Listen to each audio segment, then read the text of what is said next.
Dave, just yesterday, this is so interesting. You and I were talking about our mashed potatoes. Yes. Oh, yes. I recall. All right, it's during garbage time. Tempers got a little heated. I think you wanted to fight me on it, but Yeah, we were. I got to stand tall. I said I put a sour cream in there. He said, Different liquids, different potatoes.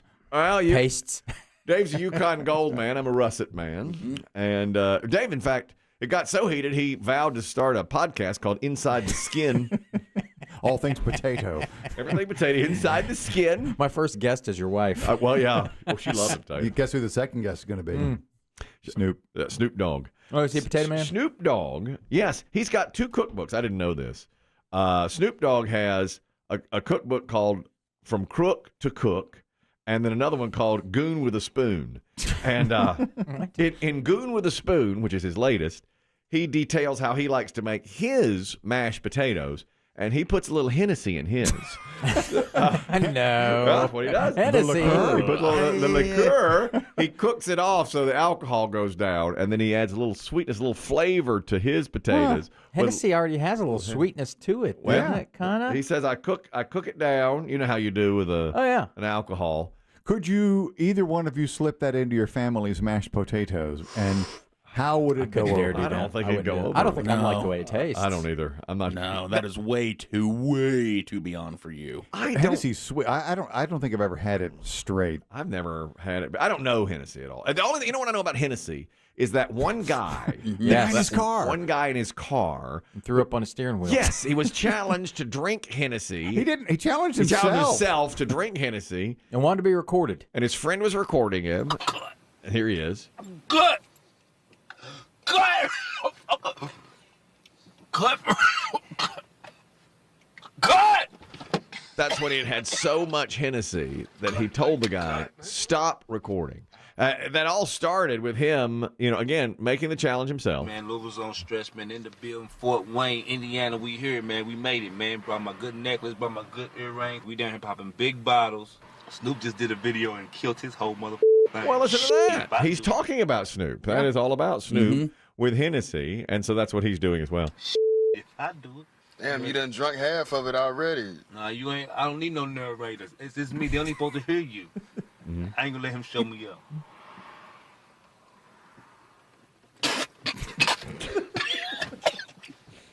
He's just taking a Good. drop of Hennessy. Good. That's where he's still stop recording. Good. But the cameraman keeps recording. He keeps on recording. Good, man. Good, man. For real. Oh my God. Why the did I do that? He's so mad at Oh himself. my God, dude. We would get pulled over. Oh my God, why did I do that? I try to show off. That's what you get when you try to show off. Oh my God, I got liquor everywhere. We going to look, liquor. Look at my steering wheel. Look at my eyes. Eyes watering. Terrible. It was real throw up coming out of my mouth out there. Don't do that at home. So I'm not going to drink this. Right. Yep. I'm going to drink this at my own pace. Yep. Y'all. Cut, man. Look, I said cut a long time ago. Why is he still recording? I'm glad, as he said, I'm glad the narrator kept recording. Well, me too. That's why you don't piss off the narrator. I guess that's If right. you make him the cameraman and not the narrator, then I guess he you're gets to do right. what he wants with the camera. Because you heard him snap at him. Yeah, he I don't did. need no narrator. Yeah, that's right. And then, so because of that, he kept on recording. Everything about that is just perfect. Gold. Absolutely. Everything. That's gold. And then, I love at the end, he's like, I am not going to drink that. I'm going to drink it at my own pace. You drink yours at your own pace. It's a sipping liqueur. I tell you, if you That's it. the first sip I've had Hennessy, You have. and the first sip will take you. I mean, it will knock you back. Yeah. It is strong. bet. My Yeah. brother Charles has had kickback a few. Oh, I've tried it twice in my life. Once because I was like, okay, I'm gonna be cool. I'm gonna try this, and that's where I was like, mm-mm.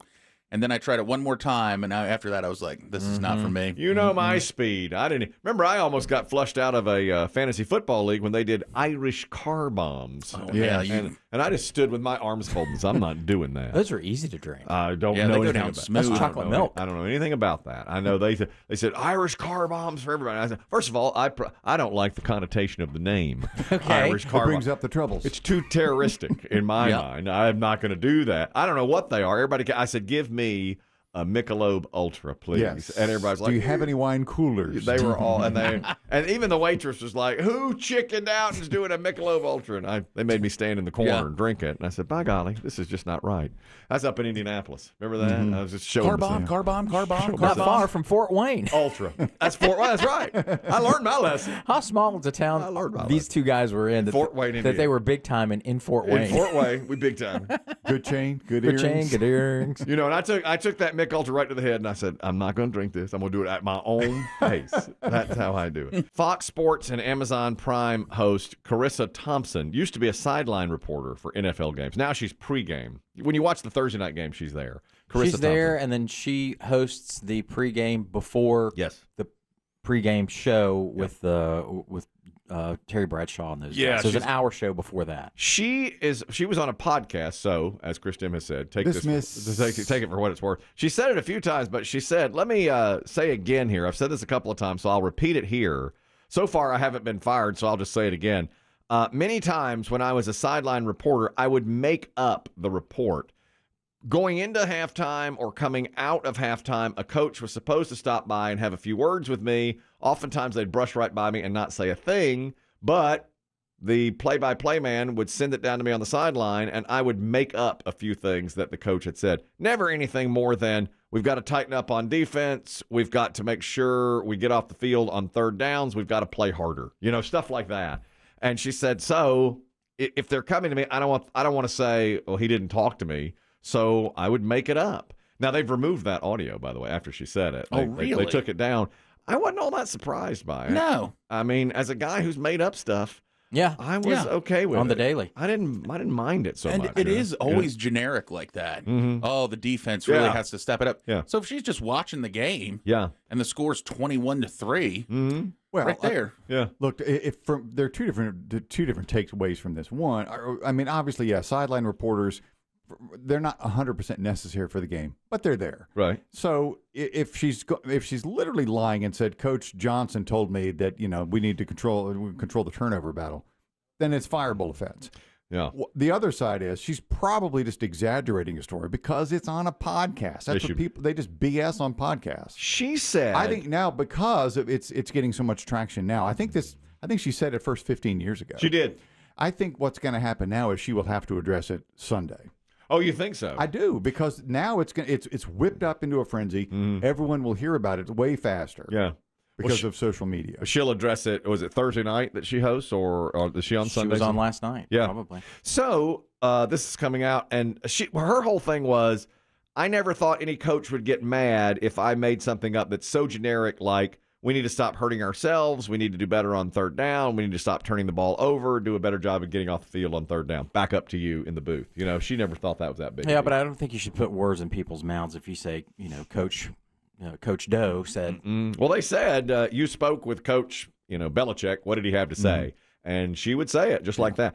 It didn't make me mad at all. No, I It don't did know. not make Yeah. me mad. It shows the But it says more about you than Okay, it really but should. now and remember, the insignificance of the And reporter. remember, right? I think completely. what I think she's doing is she got caught up in the hey, let's tell a fun, wacky story on a podcast. That's true. There's no consequences because it's That's right. nothing. But you're also talking to a person here as a broadcaster, full disclosure, who I wrote a total newspaper article for the college newspaper once for extra credit, a movie review for a movie I had not seen. They should have torn up your diploma. Remember that? Right. But not only for extra credit, though. I just did it for extra credit. And then, It's stolen valor. and once when I was working AM radio, I didn't know how to do the emergency broadcast system test. So instead of airing that long beep that was supposed to be aired through all sorts of computers, You improvise. I turned up the microphone and went beep for as long as I could. And at about the 40-second mark, I started to go, and no one ever knew. It's akin to what Carissa Thompson did. John, you're talking about the coaches not talking with her, but she made it up as she was on the broadcast. Go ahead. Yeah, there was a guy named Reggie Rucker. He used to be a player, and he was in the booth. This was like in the early 80s, and he did pretty much the same thing, talking like, I went out to dinner with this coach last night, and he told me this and that, and later the coach said, I never had dinner with Reggie. Is that right? Really? Yeah. Did he get in a lot of trouble for that, or do you know? Well, I don't think he got fired, but I think he got humiliated pretty good. Okay. Well, a couple of other reporters have come forward, like ESPN's Molly McGrath, and says, to young reporters, this is not normal. This is not ethical. Coaches and players trust us with sensitive information. If they know you're dishonest and you don't take your role seriously, you will lose all trust and credibility. And here what I think is not that big a deal. You know, I'm in your camp. I just never thought it was that big a deal. Maybe I just don't. I just never found those sideline. That's not the point. That's not the point. I know, but in my mind, I never found those to be useful or anything. So to me, it's just pointless. Yeah, it doesn't matter if she's on TV lying. I mean, if she's not, I bet she's suspended. I bet she is too. I mean, she's supposed to be a journalist. I heard Terry Bradshaw say once, years ago, in a really lighthearted, fun interview. This is probably 20 years ago. When he first started, Terry Bradshaw, he was not a pregame guy. He was in the booth. Right. And he would make up a name. I think it was like Charles Washington or something. So when he didn't know who made the tackle, he would say, yeah, Charles Washington got a great block on that. He would just make up the name, and nobody ever knew. You know, he was and he said, I would do that all the time. It's crazy, but I bet the diehards, the diehards of that team were like, who's he? Well, they probably, if they ever knew. But at that time, of course, I don't even know if they went back and watched, and it wasn't on social media. John, you're talking about this reporter, Carissa Thompson, who would make up sideline reports, she said. Go ahead. Good morning, gentlemen. Morning. Yeah, there's a couple ladies on social media, reporters that are saying, they approach their job every day with reverence and respect, and they've worked hard to get into this business that's predominantly a male-oriented, blah, blah, blah.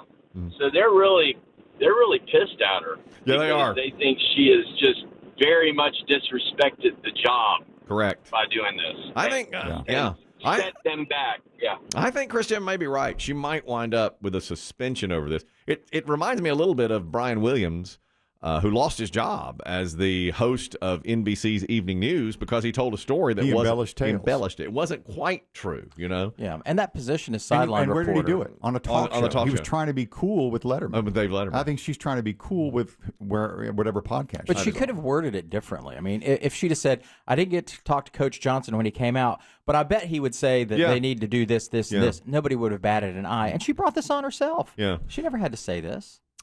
You're right. She never had to.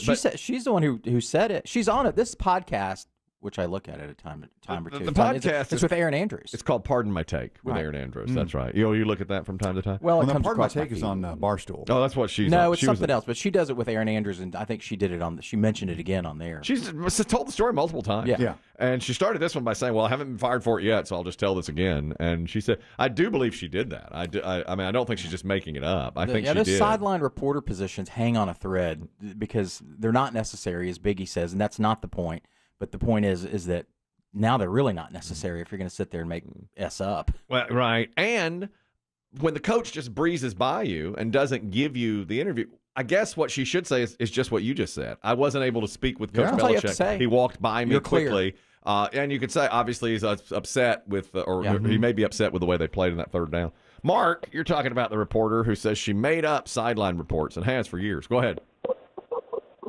Yeah, I think she's also at a point right now in her life where she doesn't do that role anymore, and she was talking candidly about almost kind of how silly the role is and like how you have to work your way up, but also she's a beautiful woman. Mm-hmm. That's a huge part of this component.